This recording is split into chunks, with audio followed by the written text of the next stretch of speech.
This podcast is sponsored by Skylight Frame. Mother's Day is almost here. What are you getting her? Something that shows you care. Something that makes her feel loved. Something that won't stress you out. Something like the Skylight Frame. The Skylight Frame is the perfect gift. It's a touchscreen photo frame your whole family can upload photos to, from wherever they are in the world. It's a way to share with her all the moments that matter. It sets up in seconds. You can even make sure that it's already loaded with photos when your mom opens her Mother's Day gift. And her Skylight Frame can hold thousands of the treasured photos you share. It's an easy, heartfelt way for mom to stay connected with those who matter most. It really is the perfect gift. Now, as a special Mother's Day offer for our listeners, get 15% off your purchase of a Skylight Frame when you go to skylightframe.com/easy.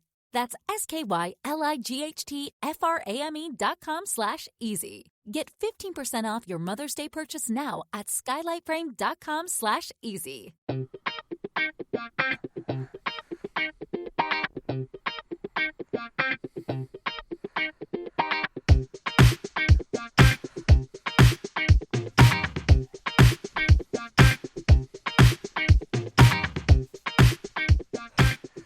Hello, and welcome back to the Curious Kid podcast.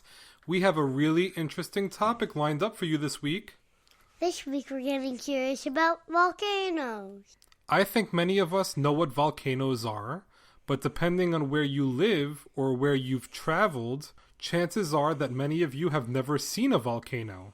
In fact, 75% of the active volcanoes on Earth are all in a specific part of the Pacific Ocean that has been given a special name. The question of the week is, what is the name of the part of the Pacific Ocean that has all these volcanoes? This podcast is sponsored by Skylight Calendar. Let's be real. Running a household can be exhausting and chaotic. And finding the perfect Mother's Day gift, it's not exactly a no-brainer. Until now. The Skylight Calendar is the best way to organize the family and give everyone, especially mom, some peace of mind to enjoy the things that matter most. The Skylight Calendar is a smart, touchscreen calendar that keeps track of and manages the chores, dinner planning, groceries, and to-dos for the whole family. The Skylight Calendar automatically syncs each family member's digital calendars and displays them all together on one color-coded touchscreen. It even doubles as a digital picture frame, so you can finally share all those special moments that are just sitting on your phone. As a limited-time offer for our listeners, get 15% off your purchase of a Skylight Calendar when you go to skylightcal.com/easy. That's SKYLIGHTCAL.com/easy. Get 15% off your Mother's Day purchase now at skylightcal.com/easy. Okay, let's get started by explaining why we call them volcanoes in the first place. The name comes from Vulcan, the god of fire. In Roman mythology, Vulcan is the god of fire, and we know what happens when a volcano erupts, so volcano seems like a fitting name. So, what is a volcano exactly? A volcano is a crack in the Earth's crust. That's right. The outer layer of Earth is called the crust. The crust of the Earth is hard and dry. Under the crust is the mantle, which is not hard and dry. The crust makes up less than 1% of the Earth's total volume, which is a very small amount. The mantle underneath is much larger, and it contains hot, molten rock. The molten rock under the crust is called magma. And when there is a crack in the crust, the magma underneath can occasionally burst through the crack when the volcano erupts. Once the magma shoots out of the volcano, it's like lava. So how about we discuss how volcanoes are formed? There are two different ways volcanoes can form. And in order to understand it more, we need to know what tectonic plates are. Tectonic plates are sections of the crust that float on top of the mantle.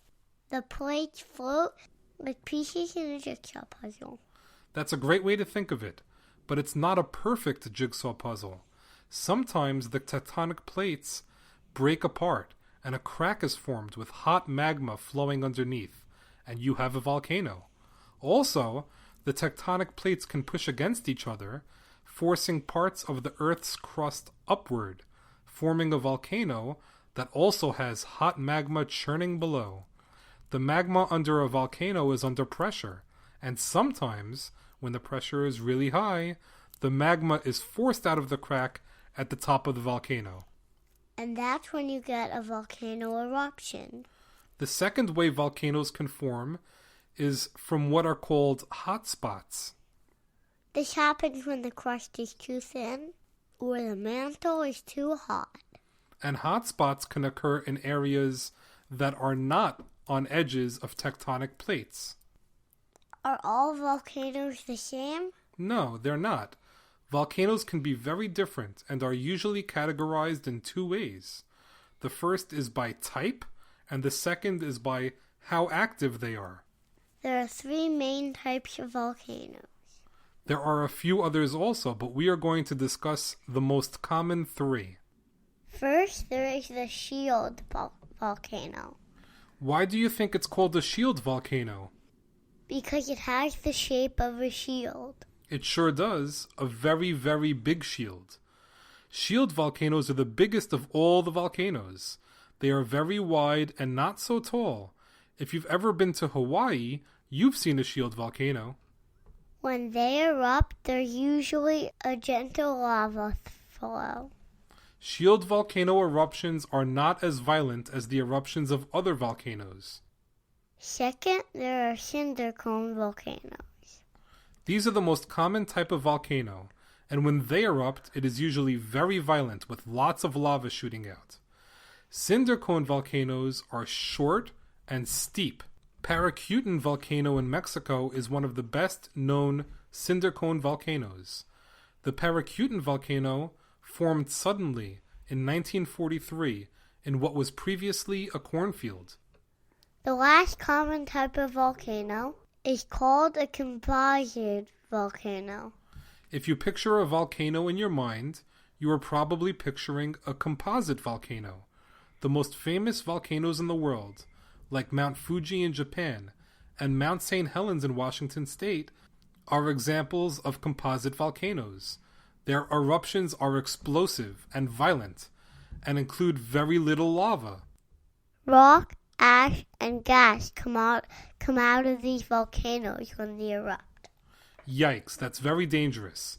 Now that we've discussed the three major types of volcanoes, let's talk about the other way volcanoes are classified. We can describe volcanoes as being active, dormant, or extinct to let us know the last time the volcano erupted and whether it is expected to erupt again. An active volcano has erupted in the last 10,000 years. Active volcanoes are likely to erupt in the future too. Dormant volcanoes are volcanoes that are sleeping.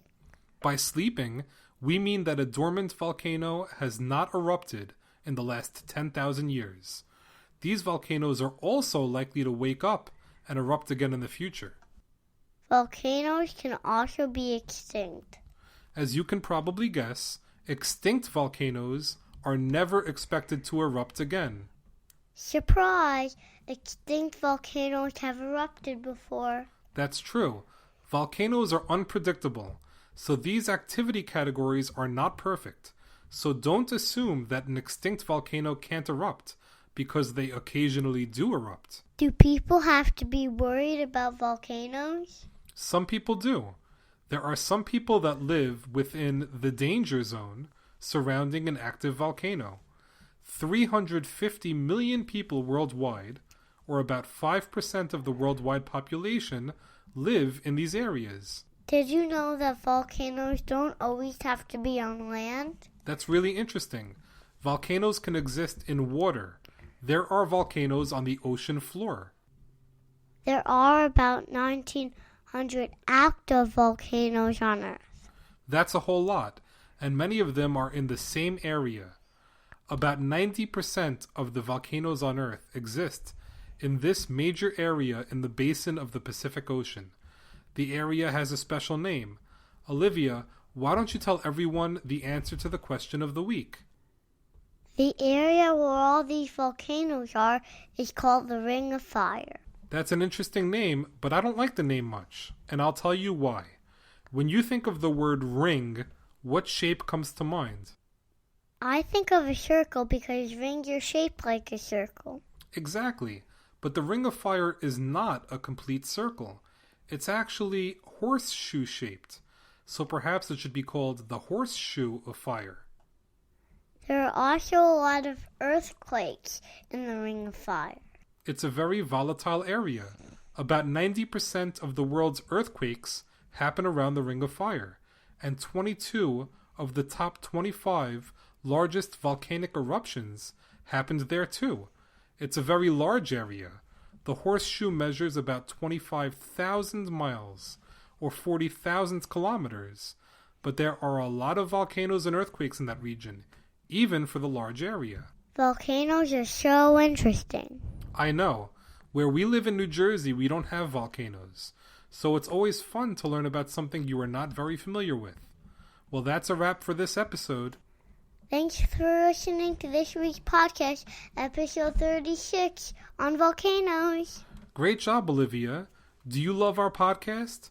If you do, and you have friends with kids that may also enjoy listening to us, please spread the word about Curious Kid Podcast. We rely on word of mouth to help grow our audience, and we would really appreciate if you help us spread the word.